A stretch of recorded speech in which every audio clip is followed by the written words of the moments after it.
പുതിയ ജനറേഷന്റെ ഏറ്റവും വലിയൊരു കാര്യം നിയന്ത്രണം ഇഷ്ടമല്ല എന്നുള്ളതാണ്. എന്നെ ആരും കൺട്രോൾ ചെയ്യേണ്ടതില്ല. ആർക്കും ഇഷ്ടമല്ലാത്തതാണ് മനുഷ്യന് പൊതുവെ നിയന്ത്രണം. ഡയബറ്റിക് ആയ ഒരാളോട് ഡോക്ടർ പറഞ്ഞു പഞ്ചസാര കഴിച്ചോളി, ആ ഡോക്ടറോട് വലിയ ഇഷ്ടമായിരിക്കും. കാരണം നിയന്ത്രണം ഒഴിവാക്കി തരുന്ന ഒരാളെ എങ്ങനെ ഇഷ്ടപ്പെടാതിരിക്കുക? അതുകൊണ്ടാണ് ലിബറലിസത്തോട് കൂടുതൽ ആൾക്കാർ അടുത്തോണ്ടിരിക്കുന്നത്. ഉറക്കം സുഖമാണ്, ഉറക്കത്തെ കെടുത്തുന്ന ഒന്നും ആർക്കും ഇഷ്ടമല്ല. എന്നിട്ടും പോളും രാജനും അജീവും ജോസഫും ഷെഫീഖും റഫീഖും എല്ലാം അലാറം വെക്കുന്നു. എന്തിന്? ഉറക്കമെന്ന സുഖത്തെ കെടുത്തിക്കളയുന്ന നിയന്ത്രണം ഇല്ലെങ്കിൽ എന്റെ എക്സാമിന് ഞാൻ പോകാതെ ഉറങ്ങിപ്പോകും. അപ്പൊ നിയന്ത്രണം വേണ്ടേ? വേണം.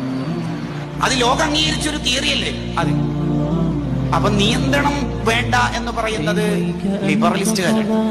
എല്ലാം വലിച്ചെറിഞ്ഞ് സുഖിക്കുക, ആസ്വദിക്കുക, എന്നിട്ട് മൃഗത്തിലേക്ക് അധപ്പതിക്കുക. അതാണ് നടന്നുകൊണ്ടിരിക്കുന്നത്.